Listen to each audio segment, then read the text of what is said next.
Salam à tous et je suis très heureux de vous retrouver pour une nouvelle vidéo. Aujourd'hui, on va faire le bilan du Maroc concernant cette saison 2023-2024 qui a été constituée de haut et de bas au niveau de notre équipe nationale. Comme d'habitude, juste avant qu'on commence avec cette vidéo, si ce n'est pas fait, je t'invite à t'abonner, à liker et à commenter cette vidéo et un très grand merci à l'ensemble des personnes qui feront ça. J'ai failli oublier de vous le dire, mais bien évidemment, Aïd Moubarak à l'ensemble des abonnés qui me suivent. Bien évidemment, prenez soin de vos proches et qu'Allah vous protège. Premièrement, bien évidemment, on va revenir sur les deux derniers matchs que le Maroc a pu disputer, à savoir cette victoire sur le score de 2-1 contre la Zambie et cette victoire écrasante 6-0 contre le Congo. Alors premièrement, ce Maroc-Zambie, comme je l'ai dit au niveau de mon débrief, j'ai pas totalement été convaincu par cette prestation, déjà parce que le Maroc a encaissé un but durant ce match-là, mais surtout l'animation offensive n'a pas réellement évolué et c'est que à partir du match face au Congo où on a réellement vu une évolution. Pourquoi? Tout simplement parce que Brahim Diaz a été positionné en tant qu'ailier droit et Hakim Ziyech est rentré au cœur du jeu et a pu proposer des choses plus intéressantes. On a vu que les joueurs arrivaient à mieux se trouver, que ça se marchait moins dessus au milieu de terrain parce que surtout le principal problème de ce Maroc-Zambie, c'est qu'on avait beaucoup de milieux offensifs qui étaient alignés en tant qu'ailier et qui se marchaient un petit peu dessus, notamment parce qu'il y avait aussi Ounahi au milieu de terrain. Enfin, c'était un petit peu compliqué. Et ensuite, avec ce Maroc-Congo, on a remarqué que ce problème de position des joueurs a clairement été réglé par Walid Regragui qui a enfin compris qu'il fallait aligner Hakim Ziyech en tant que numéro 10 mais plus sur le côté et que justement de l'autre côté il fallait mettre Brahim Diaz à droite parce qu'on a vu que sur les dernières minutes de ce Maroc-Zambie on a vu un Brahim Diaz qui était beaucoup plus libéré justement sur le côté droit et d'ailleurs il a pu signer sa première passe décisive pour tout simplement offrir un but à Ben Seguir qui a également inscrit son premier but en équipe nationale. Encore une fois je pense que sur ces derniers mois Ben Seguir et Brahim Diaz sont clairement les hommes forts de notre équipe nationale. Je pense que c'est autour de ces deux joueurs là que Walid Regragui va se baser pour jouer tout simplement les prochains matchs. Je pense qu'ils seront toujours titulaires désormais parce qu'ils ont tout simplement fait leur preuve et je pense qu'ils le méritent totalement. On s'est beaucoup donné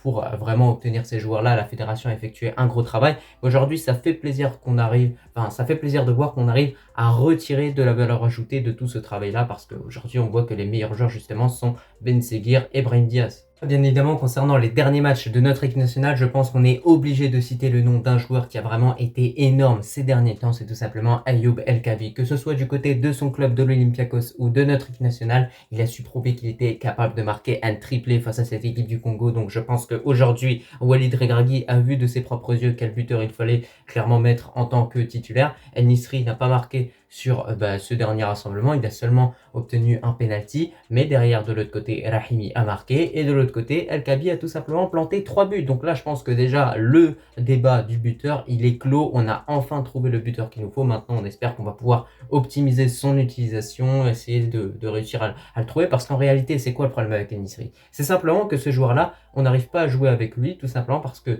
ce soit du côté de son club ou de l'équipe nationale, c'est un joueur qui n'est pas constitué honnêtement pour faire le jeu. C'est un joueur qui est fait pour être plutôt en renard des surfaces, pour plutôt aller chercher une tête, pour essayer d'aller récupérer une miette de ballon et essayer de marquer un but. Mais c'est pas un joueur avec lequel tu vas faire du jeu. On voit que techniquement c'est très limité. Bien évidemment, de votre côté, je vous invite également à donner votre avis par rapport aux deux derniers matchs de notre équipe nationale. Mais en tout cas, ce match face au Congo a fait un bien fou à notre équipe nationale. Je pense qu'on a gagné beaucoup de confiance avec cette victoire écrasante parce qu'on a tout simplement vu qu'on était capable de se montrer efficace offensivement. On a pu voir voilà, des centres qui venaient notamment des latéraux. Yahya Djatallah et Achraf Hakimi ont été plus actifs sur le terrain, sont montés plus haut. Donc ça aussi, c'était quelque chose d'extrêmement positif. On a pu voir que dans l'utilisation du ballon, Brahim Diaz commençait à être de plus en plus intéressant. Clairement, même cas de figure également pour Ben Seguir qui honnêtement se distingue de plus en plus et me surprend de plus en plus. Parce qu'en club, il n'est pas titulaire, mais dès qu'il met le maillot de notre équipe nationale, il est vraiment incroyable. Donc moi, j'ai envie de faire passer un message à Monaco, c'est de mettre en tant que titulaire Ben Seguir. Je pense qu'il le mérite amplement. En tout cas, s'il a le même niveau qu'il a justement avec le Maroc. Et après, voilà, moi, au niveau de ces deux matchs, je l'ai dit, je suis plutôt satisfait dans l'ensemble, même si pour ce match contre la Zambie, je m'attendais à quelque chose de mieux, mais surtout le plus gros point négatif, c'est d'avoir encaissé ce but-là. Voilà, c'est d'avoir encaissé ce but-là où vous nous ferme mal son angle et également le défenseur qui se fait prendre de vitesse. Donc voilà, on oublie. Par rapport à ce dernier rassemblement de juin, on peut également citer la très bonne performance de la part de Ilyas Arpomach face au Congo et également la bonne performance de El Azzouzi qui selon moi n'a pas été suffisamment mentionnée par nous justement les Marocains, les supporters. Je pense qu'on n'a pas assez relevé ça, mais au final il a été plutôt pas mal. Amrabat a également bien su assurer ses fonctions au milieu de terrain. Donc voilà, dans l'ensemble, franchement, on a une équipe marocaine qui a réussi à accomplir l'objectif, c'est-à-dire remporter les deux matchs, gagner les 6 points qui étaient justement en jeu. Et aujourd'hui, ça nous permet d'être en tête de notre groupe de qualification pour la Coupe du Monde 2026. Sinon, au cours de cette saison 2023-2024, on a un bilan de 9 victoires, 3 matchs nuls et seulement une défaite en 13 matchs au total, en comptant bien évidemment la CAN 2024 qui se déroulait en Côte d'Ivoire. Donc moi je trouve que c'est un bilan qui est au final à peu près positif parce qu'on a plus de victoires que de défaites, voilà, ça paraît logique. Et surtout, ce qui m'a surpris, c'est qu'on ait seulement une défaite. C'est-à-dire que voilà, on est la seule équipe africaine à avoir comptabilisé une défaite avec notamment le Sénégal. Et cette défaite-là a été malheureusement lors de cette CAN 2023 face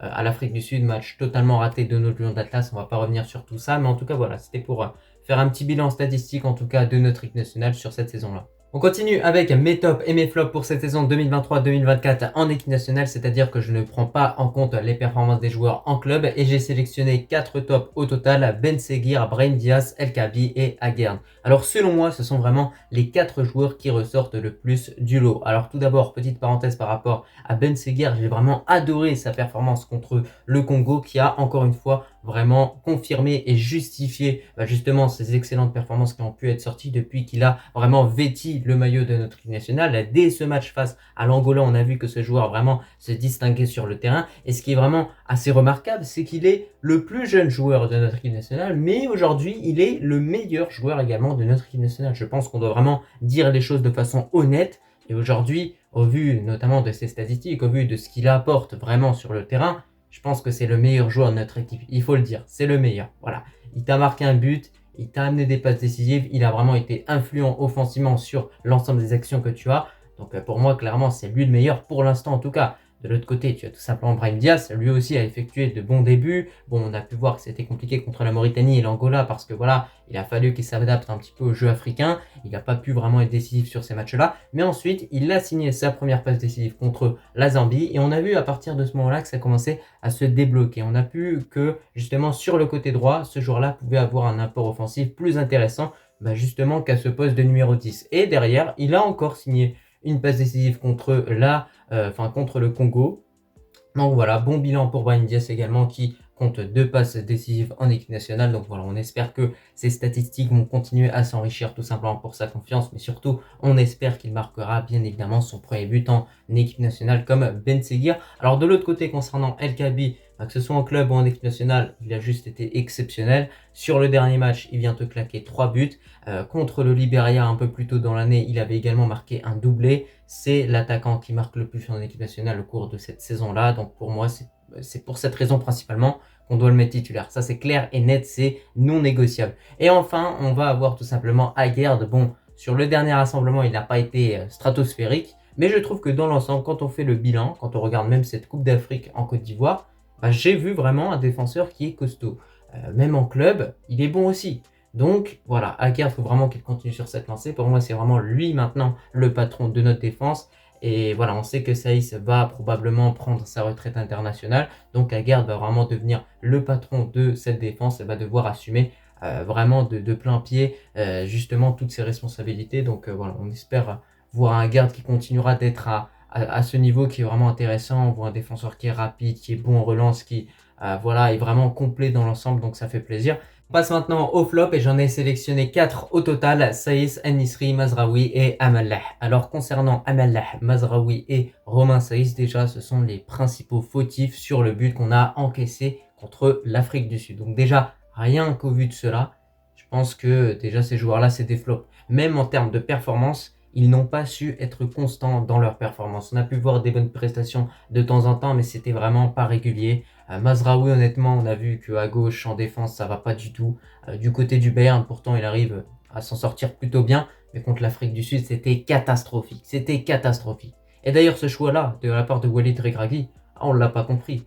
On l'a pas compris. Il y avait un Yahya Diattara qui était plutôt en forme lors du dernier match de groupe et qui avait pas mal joué. On avait également un Chibi qui avait du temps de jeu. Et là, il te sort Mazraoui comme ça face à l'Afrique du Sud. Un Mazraoui qui n'avait pas de temps de jeu. Franchement, cette décision-là, elle m'a beaucoup déçu. Et je pense qu'elle a eu beaucoup d'impact au niveau de ce match-là. Je vous le dis clairement. Après, concernant Amallah, écoutez, j'ai envie de vous dire que Je regarde les commentaires que vous mettez sous mes vidéos. À chaque fois, vous étiez en train de le citer en disant il est pas bon, il est pas bon, il est pas bon. Aujourd'hui, je pense que c'est un joueur sur lequel l'équipe nationale a clairement tiré une croix. C'est-à-dire que je pense pas, à part si miracle, à part si signe vraiment dans un très très gros club, je pense pas qu'il sera de retour parce que on a pu voir qu'à chaque fois ses prestations sont moyennes ou du moins sont mauvaises. Il n'y a vraiment pas de juste milieu. À chaque fois, on n'a pas l'impression de voir un joueur qui va vraiment te sortir une bonne performance. Soit il est dans le moyen, soit c'est mauvais. Ensuite, on va avoir tout simplement En-Nesyri. Voilà, il suffit juste de regarder le nombre de matchs qu'il joue et ses statistiques. Voilà, il suffit juste de regarder ça. De regarder également les loupés qu'il réalise. De voir que, voilà, en qualification pour la Coupe du Monde 2026 face à la Tanzanie, sur le but que le Maroc inscrit, il dévie le ballon, mais c'est même pas lui qui marque, c'est le défenseur qui met un but contre son camp. Voilà, durant cette Coupe d'Afrique, on a également eu beaucoup de mal à le trouver. Il loupe cette occasion contre l'Afrique du Sud. Donc voilà, pour moi, c'est vraiment ces 4 joueurs-là qui ont été des flops. Ça, c'est clair et net. N'hésitez pas à me donner votre liste de flops également en commentaire. Mais pour moi, il n'y a pas de débat. Déjà, En-Nesyri, Saïss, je les mets dans les flops, ça c'est clair et net. Mais sinon, hormis cela, il est important de prendre en compte que cette saison 2023-2024 est vraiment une réussite pour l'ensemble des joueurs marocains sur le plan individuel. On a pu voir que sur tous les continents, le Maroc a brillé parce qu'à chaque fois, il y avait un représentant marocain dans chacune des finales de Ligue des Champions qu'il y avait tout simplement à disputer sur tous les continents, en Afrique, en Europe, du côté de l'Amérique, du côté de l'Asie avec notamment Rahimi qui a vraiment brillé en club. Donc voilà, sur le plan individuel, les Marocains ont remporté un nombre de trophées juste exceptionnel, juste important. Je crois que c'est quelque chose d'historique ce qu'on a pu réaliser. Il y a El Kaabi qui a écrit l'histoire de la Coupe d'Europe, voilà, en marquant un nombre de buts juste incalculable. Donc voilà, sur le plan individuel en tout cas, concernant les joueurs qui ont pu jouer en Europe, etc., c'est une saison qui est plus que réussite, ça c'est sûr et certain. Maintenant, collectivement, on a plus de victoires que de défaites, on a quelques matchs nuls. Moi, je dirais que c'est moyennement bien. Voilà, on voit que c'est une équipe qui est en reconstruction, qui a besoin de temps. Et maintenant, c'est vraiment en affrontant des grosses nations du football africain qu'on va pouvoir voir ce que ça donne. Parce que selon moi, le 11 que Walid Regragui a aligné contre la Zambie, ça c'est le 11 qu'on va voir logiquement durant beaucoup de matchs, en tout cas je l'espère. Et c'est en se mesurant face aux grosses équipes qu'on pourra vraiment évaluer notre équipe nationale et savoir si on est vraiment prêt pour la prochaine Coupe d'Afrique qui se déroulera bien évidemment à domicile. Donc en tout cas, on verra Inch'Allah ce que ça donnera.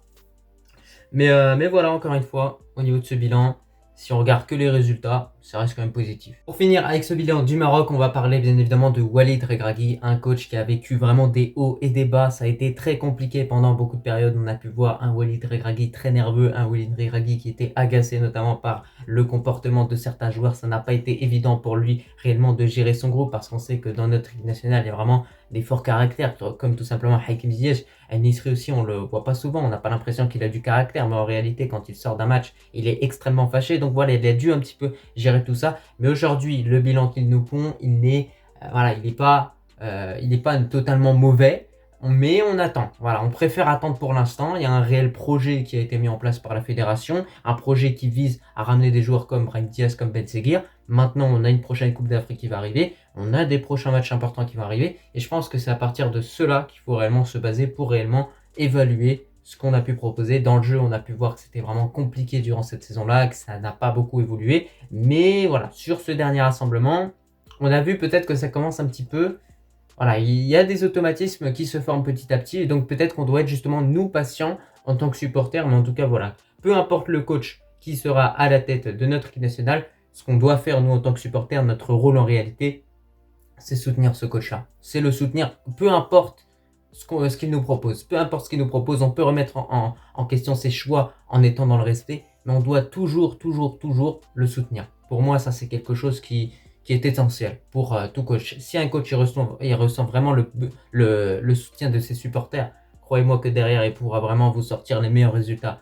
Et l'illustration parfaite de ça, c'est tout simplement le coach Zinnober du Raja de Casablanca qui a remporté aujourd'hui le Botola en très grande partie grâce aux supporters. Parce que le Raja cette saison a vraiment réalisé des exploits. Bon bref, c'était ma petite parenthèse de Rajaoui. Hein. Voilà, on est très heureux d'avoir remporté le Botola bien évidemment. Mais en tout cas, voilà pour finir avec cette vidéo bilan. N'oublions pas que cette saison 2023-2024 qui s'est clôturée avec ce match face au Congo, a commencé justement avec une victoire 1-0 face au Burkina Faso. Voilà un match qui était assez spécial pour nous parce que justement le Maroc avait subi ce terrible séisme. Allez, rahmo pour toutes les victimes, bien évidemment, encore une fois. Et bah, moi, je te remercie si tu as regardé cette vidéo dans son entièreté. N'hésite pas également à me faire ton bilan tout simplement en commentaire. Je te remercie si, d'avoir suivi tous mes débriefs durant l'ensemble de cette saison. Voilà, je vais continuer à faire des vidéos. Il y a les JO qui arrivent, il y a les U23, il y a pas mal d'échéances, vous inquiétez pas. Et pour tous ceux qui souhaitent me voir cet été, vous passez un privé, il y a mon Instagram et on pourra se voir, Inch'Allah, il y a pas de souci. J'ai hâte de retrouver mon pays, clairement, voilà, j'ai hâte, voilà, on est enfin en vacances, ça fait plaisir, donc voilà, en tout cas, je vous remercie si vous avez regardé cette vidéo dans son entièreté et je vous dis tout simplement à la prochaine, Allah al-Watan al-Malik.